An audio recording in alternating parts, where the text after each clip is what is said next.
Masak, masak, masak.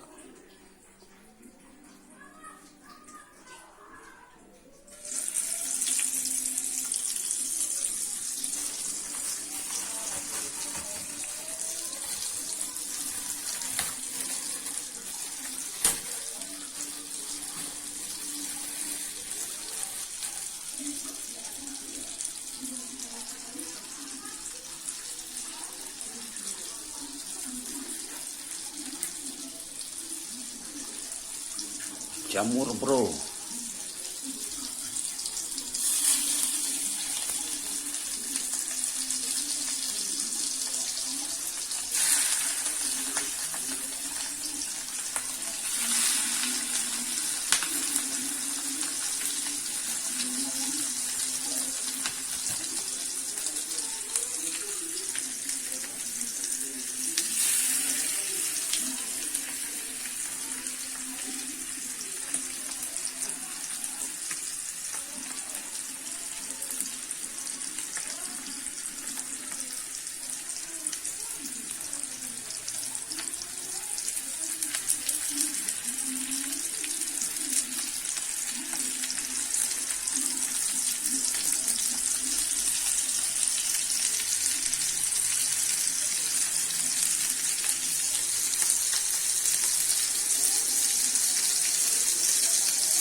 Sumatera. Kalau orang Sumatera itu bicara terang-terangan.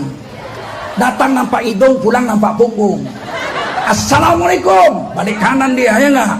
Kalau Jawa datang nampak hidung, pulang nampak hidung, karena dia mundur pulangnya. Assalamualaikum.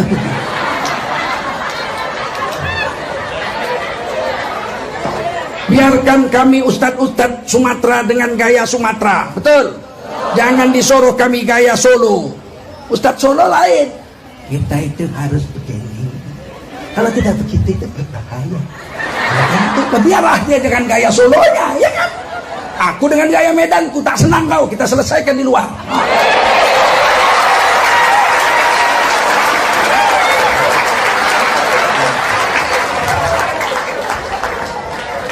Kita orang Sumatera kerisnya di depan, betul nggak? Lebih baik mati berkalang tanah daripada hidup bercermin bangkai.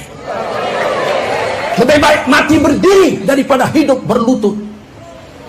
Pinggan tak retak, nasi tak dingin. Sekali kau tak hendak, 1000 kali ku tak ingin.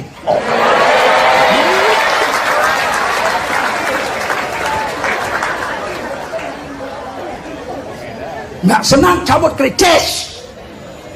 Tewas di gelanggang, kerbau tebusannya. Tewas di tempat tidur, ayam seekor tebusannya. Begitu. Kalau Jawa lain dicabutnya kerisnya. Kue arep tak pateni.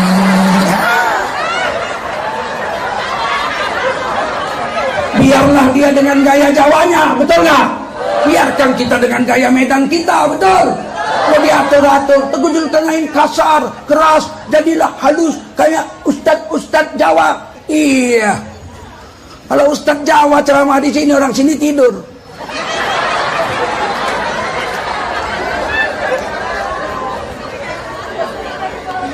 Pulang ke rumah ditanya sama abang-abang, sama ibunya.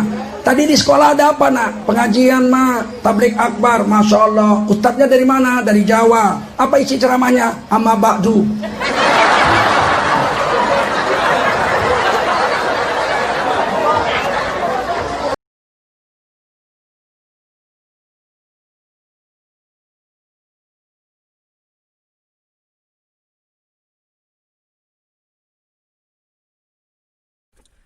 Assalamualaikum warahmatullahi wabarakatuh.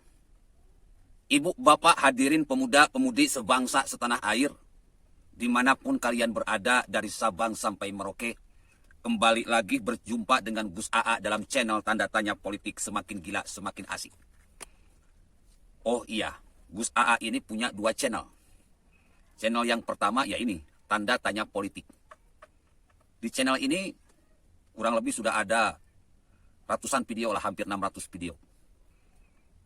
Cuman sayang, dolarnya sudah nggak ada. Saya oleh YouTube disuruh menghapus 600 video karena melanggar konten.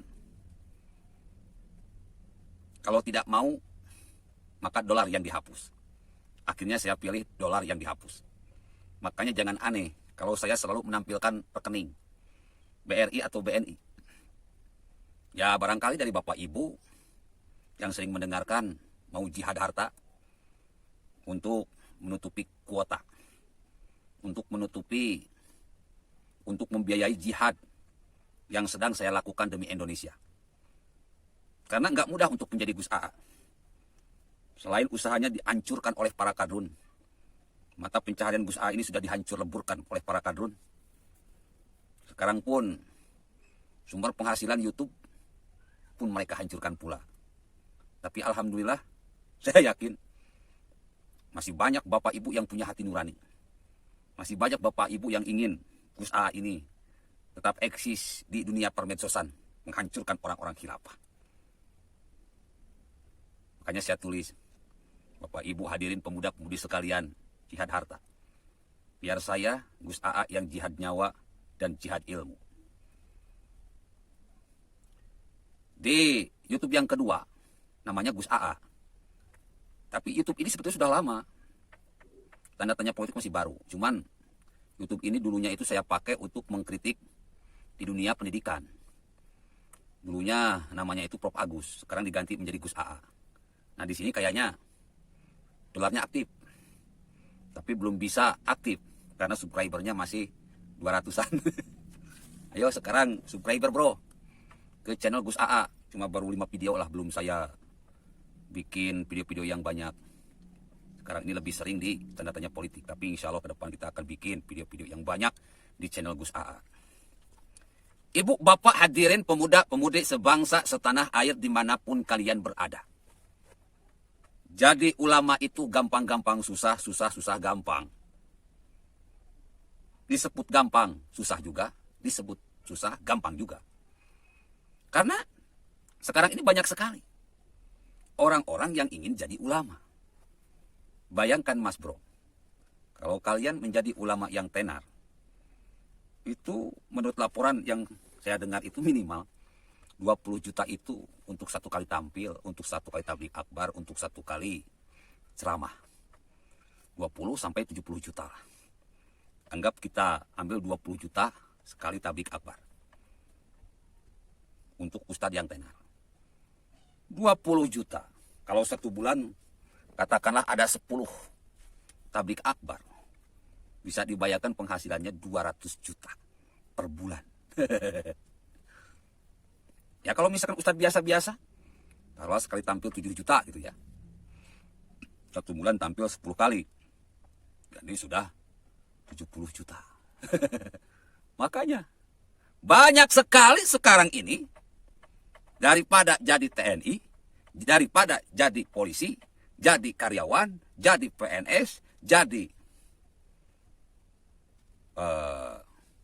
pengusaha, jadi direktur, ya lebih baik menjadi ustadz.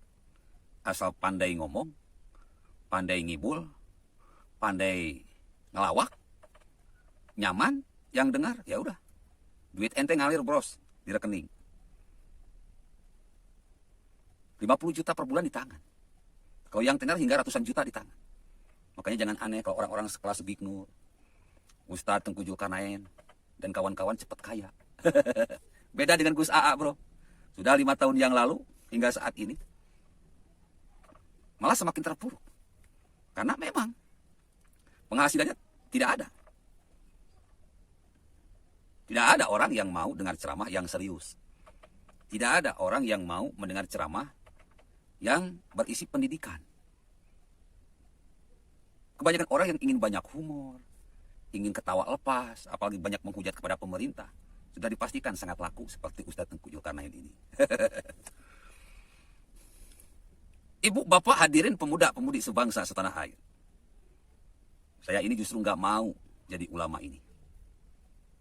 Kenapa? Berat mas bro. Kata Allah, "Tsumma awrasnal kitab alladzina astafaina min ibadina." Aku wariskan Al-Quran ini kepada hamba-hambaku yang kupilih di antara mereka. Jadi kalian yang jadi ulama, kalian adalah orang-orang terpilih. Faminhum zalimun li nafsi. Tapi banyak ulama-ulama yang menzalimi diri mereka sendiri. Alladzina yastahibuna al-hayata ad-dunya 'ala al-akhirah. Mereka lebih mementingkan urusan duit, urusan harta, urusan tahta, urusan wanita daripada akhirat. Yahmilu auzarahum kamilatan yaumal qiyamah. Banyak dari ucapan-ucapan mereka yang sesat dan menyesatkan menyebabkan para ulama ini menanggung dosa-dosa yang nyata di akhirat nanti. Wa min auzaril ladzina yudhillunahum bighairi ilmi. Dan mereka, para ulama-ulama dunia ini, ulama-ulama yang mementingkan harta, tahta, dan wanita, akan menanggung dosa orang-orang yang sudah mereka sesatkan. Sungguh buruk. Apa-apa yang sudah mereka lakukan, dosa yang akan mereka tanggung di akhirat nanti. Nauzubillah summa nauzubillah. Saya udah bilang kepada Allah Subhanahu wa taala, saya gak mau jadi ulama. Saya berhenti jadi ulama. Berhenti jadi ustadz karena berat. Di mimpi itu sudah saya jelaskan dalam video sebelumnya. Saya berada di sebuah pengajian. Tabligh akbar, masjidnya gede. Yang datangnya banyak pakai pakaian serba putih. Cuman sayang, saya itu pakaiannya lusuh mas bro. Kayak pengemis, kotor, compang-camping. Gak pakai sorban, gak pakai apapun, gak pakai kopiah. Tapi saya ada di barisan bapak-bapak, ibu-ibu, muda-pemudi yang berpakaian putih. Mustami, para pendengar tabligh akbar itu. Tak lama, ditunggu-tunggu ternyata ustadznya, ulamanya, kiainya nggak datang-datang. Para hadirin sekalian ini sewot mas bro.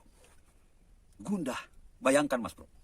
Kalau bapak ibu hadirin pemuda-pemudi sebangsa setanah air menghadiri sebuah tablik akbar, sudah semuanya siap, ulamanya nggak datang-datang. Apa yang terjadi? Ribut dan bertanya-tanya, kemana kiainya? Kapan pengajian ini akan dimulai? Saya pun bingung, kemana ini? Akhirnya datanglah suara yang menggelegar seperti halilintar. Agus, pakai sorbanmu. Lalu saya bilang, gak mau. Saya sudah berhenti jadi ustadz. Saya sudah kotor. Gak mau jadi ustadz. Datang lagi suara yang menggelegar lebih keras dari sebelumnya. Agus, pakai sorbanmu.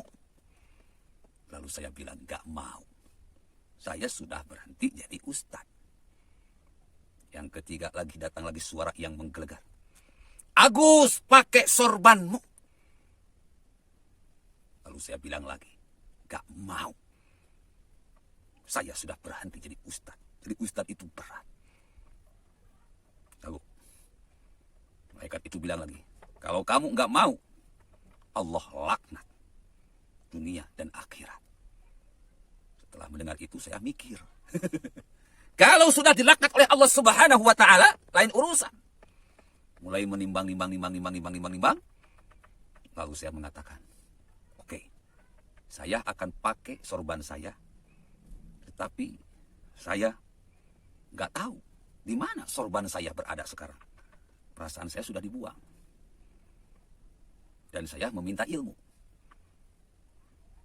Meminta jaminan agar saya diberi ilmu, diberikan keteguhan, diberikan kekuatan, diberikan ridho Allah selama perjuangan. Lalu malaikat tersebut, baik, saya akan sampaikan kepada Allah Subhanahu wa taala. Sekarang lihat wajahmu kepada cermin. Di cermin itu saya lihat wajah saya, Mas Bro. Sudah bersorban putih. Seperti ini. Baju serba putih. Padahal asalnya saya ya kucel gini. Setelah saya lihat, saya sudah berpenampilan seperti kiai, seperti ulama. Datanglah ulama 1, ulama 2, ulama 3, ulama 4, cipika-cipiki dengan saya, menyambut dengan saya. Ya pakaian seperti para habai, para kiai, para ajengan. Akhirnya saya pun berjajar dan memberikan tausiah kepada hadirin yang sudah lama menunggu. Ibu bapak hadirin pemuda-pemudi sebangsa setanah air. Jadi kalau ada yang bilang, dari mana itu label ustadz yang Agus punya? Jawabannya dari Allah Subhanahu wa taala. Makanya saya sampai sekarang eksis. Semua ceramah saya tidak ada yang dikonsep. Hari ini ingin, hari ini buat. Semuanya berjalan. Saya tidak punya kuasaan, Allah yang mengatur semuanya. Ibu, bapak, hadirin pemuda-pemudi sebangsa setanah air. Dua hal yang membuat saya berat. Karena sudah jelas patokan ulama itu adalah laqad kana lakum fi Rasulillahi uswatun hasanah. Patokannya sudah jelas, suri tauladannya sudah jelas, contohnya sudah jelas, sampelnya sudah jelas. Siapa sampel ulama itu? Nabi besar Muhammad Rasulullah sallallahu alaihi wasallam. Seorang ulama yang ngaku ulama harus meneladani dari A sampai Z perilaku Nabi besar Muhammad Rasulullah sallallahu alaihi wasallam. Hatinya harus seperti Rasul. Pemikirannya harus seperti Rasul. Lisannya harus seperti Rasul. Perbuatannya harus seperti Rasul. Itu baru ulama. Ngerti sampai sini, Mas Bro? Bapak-bapak hadirin pemuda-pemudi sebangsa setanah air. Saya tidak sanggup, hati saya harus seperti Rasul. Pemikiran saya harus seperti Rasul. Lisan saya harus seperti Rasul. Perbuatan saya harus seperti Rasul. Berat. Tapi Allah tunjuk saya. Saya positif thinking saja. Saya ini hanya wayang. Allah dalangnya. Saya ini hanya wayang. Allah dalangnya. Udah ikuti aja apa kata dalang. Kalau hari ini saya masih hidup, itu berarti keinginan Allah. Kalau besok hari saya mati, berarti itu pun keinginan Allah. Tidak pernah ada keinginan untuk hidup. Gak pernah ada keinginan untuk mati. Saya hanya wayang. Allah yang tentukan segalanya. Wa kafa billahi waliya, wa kafa billahi nasira. Semuanya terserah Allah. Ibu, bapak, hadirin pemuda-pemudi sebangsa setanah air. Makanya saya ketawa-ketawa saja ketika lihat video Ustadz Tengku Zulkarnain yang katanya mengaku seorang ulama, salah satu pengurus Majelis Ulama Indonesia. Tetapi hatinya jauh dari hati Rasul. Lisannya jauh dari lisan Rasul. Pemikirannya jauh dari pemikiran Rasul. Perbuatannya jauh dari perbuatan Rasul. Hatinya setan. Pemikirannya setan. Lisannya setan. Perbuatannya setan. Ustadz Tengku Zulkarnain dan kawan-kawan. Hatinya kayak setan, nggak kayak Nabi. Pemikirannya kayak setan, nggak kayak Nabi. Lisannya kayak setan, nggak kayak Nabi. Perbuatannya kayak setan, nggak kayak Nabi. Apa itu setan? Alladzi yuwaswisu fi sudurinas. Menebarkan kejahatan, kejahatan, kejahatan, kejahatan, kejahatan kepada manusia. Jadi Ustadz Tengku Zulkarnain ini bukan ulama, tetapi manusia setan yang menginginkan rakyat Indonesia pecah belah perang saudara. Makanya Ustadz Tengku Zulkarnain dan kawan-kawan ini dari 2017 hingga saat ini isinya selalu tebar gibah, fitnah, hate speech, tebar kebencian, tebar kebodohan, tebar ketololan, menyinggung-nyinggung sara. Ceramahnya tidak punya rasa. Nggak ada itu. Laqad kana lakum fi Rasulillahi uswatun hasanah. Ceramahnya semau dewe. Nafsirkan Qur'annya semau dewe. Nafsirkan hadisnya semau dewe. Ngomong tidak pakai rasa, tetapi ngomongnya penuh sara. Ini setan. Qalu ataj'alu fiha ma yufsidu fiha wa yasfiku dima. Menebarkan kerusakan hati, kerusakan lisan, kerusakan pemikiran, kerusakan perbuatan. Membuat akhlak umat Islam menjadi rusak, menjadi setan. Dan menginginkan permusuhan. Ini bahaya. Kalau ada orang yang ngaku ulama seperti ini bahaya. Bahaya, Mas Bro. Makanya saya dalam video kemarin itu ngomong, kalau kalian berguru kepada ulama setan, maka kalian akan jadi setan. Kalau kalian berguru kepada ulama iblis, maka kalian akan jadi iblis. Kalau kalian berguru kepada ulama tukang fitnah, maka kalian pun akan jadi tukang fitnah. Kalau kalian berguru kepada ulama seperti Ustadz Tengku Zulkarnain, ya kalian akan menjadi Tengku Zulkarnain yang lain, yang akan bisa menghancurkan NKRI ini. Keberagaman diacak-acak, sara diacak-acak, sejarah diacak-acak. Keinginannya memang ribut-ribut, perang. Disitulah mereka akan mengambil kesempatan untuk menjadi atau menguasai NKRI ini, menegakkan khilafah. Ibu, bapak, hadirin pemuda-pemudi sebangsa setanah air. Saya kadang-kadang merenung. Sah-sah saja sih kalau misalkan ada ulama guyon dalam ceramahnya. Tetapi kalau lebih banyak guyonnya daripada isinya, justru ini sama saja melecehkan agama Islam itu sendiri. Isinya harus 95%, guyonnya cuma 5%. Jangan terbalik. Guyonnya 95%, isinya cuma 5%. Kalau kayak gini, ya kayak topeng monyet. Monyetnya yang ngelucu, kita yang nonton.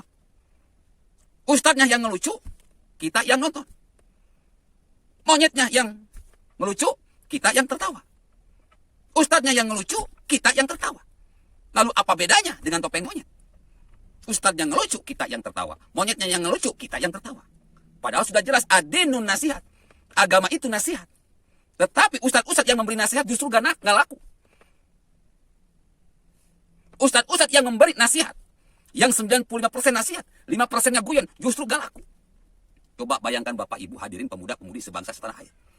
Kalau orang yang menasehati dengan orang yang dinasehati sama-sama tertawa, apakah ini sebuah pekerjaan saling menasehati? Tidak. Justru mereka sedang menertawakan apa yang mereka bicarakan. Mereka sedang menabok-tai muka mereka sendiri. Mereka mengundang murka Allah dan murka Nabi besar Muhammad Rasulullah SAW. Ini yang ingin saya rubah. Kenapa umat Islam saat ini seperti buih di tengah lautan? Mereka dilaknat oleh Allah Subhanahu wa taala karena menertawakan ajaran Allah, menertawakan ajaran Rasulullah sallallahu alaihi wasallam, menertawakan ajaran Islam. Forum saling menasehati dijadikan forum guyonan. Ini kan kurang ajar. Apalagi forum yang seharusnya saling menasehati malah dijadikan tebar kebencian, tebar sara, tebar fitnah. Ini kan kurang ajar. Bagaimana Allah tidak marah? Bagaimana Muhammad SAW tidak marah? Islam tidak pernah bangkit dari kebodohannya. Ya karena ketika mereka dalam forum nasihat, forum pengajian banyak tertawanya daripada merenungnya. Akhirnya ketika mereka berada di kehidupan sehari-hari, apa yang mereka dengar seperti kentut. Ketika berbunyi, ketika itu pula itu kentut nggak tahu kemana larinya. Ketika mereka mendengarkan nasihat, karena banyak tertawa, nasihatnya tidak menempel kemana-mana, entah pergi kemana, masuk telinga kanan, keluar telinga kiri. Ibu, bapak, hadirin pemuda-pemudi sebangsa setanah air, maka nggak aneh saya lihat orang-orang Islam saat ini ngaku orang Islam, korupsi jalan terus. Ngaku orang Islam, maling duit rakyat, jalan terus. Ngaku orang Islam, malah jadi mafia proyek. Ngaku orang Islam, malah membodohi rakyat. Ngaku orang Islam, malah doyan suap menyuap. Ngaku orang Islam, malah suka makan duit haram, makan riba, menipu orang lain. Ngaku orang Islam, tetapi kelakuannya memang tidak Islam. Karena selama mereka mendengarkan ceramah, yang berceramah sama yang mendengarkan ceramah menertawakan Al-Quran yang katanya mereka agung-agungkan. Na'udzubillah, summa na'udzubillah. Wahai rakyat Indonesia dimanapun kalian berada, wahai umat Islam dimanapun kalian berada, sudah saatnya umat Islam kembali kepada ruh Islam. Kalau kalian ingin melihat Islam ini hebat, sudah saatnya orang Indonesia kembali ke dalam ruh Indonesia. Kalau kalian ingin melihat Indonesia ini hebat, Indonesia ini negara yang sangat kaya, dengan kekayaan alamnya, kekayaan adat istiadatnya, kekayaan budayanya, kekayaan keseniannya. Jika kita tidak sadar, jika kita tidak mau bangkit dari kebodohan kita, kita tidak akan pernah merasakan kekayaan ini untuk diri kita sendiri, untuk anak cucu kita nanti. Ayo kita lakukan revolusi otak dan revolusi akhlak. Saya menantikan ada undangan-undangan untuk tablik akbar, pengajian-pengajian Pancasila. Tetapi yang terjadi, malah ulama-ulama yang memang ingin mengganti Pancasila, malah ulama-ulama khilafah, malah ulama-ulama yang tukang guyon, yang lebih laku, yang lebih sering diundang. Ini bahaya, Mas Bro. Indonesia akan hancur secara umum.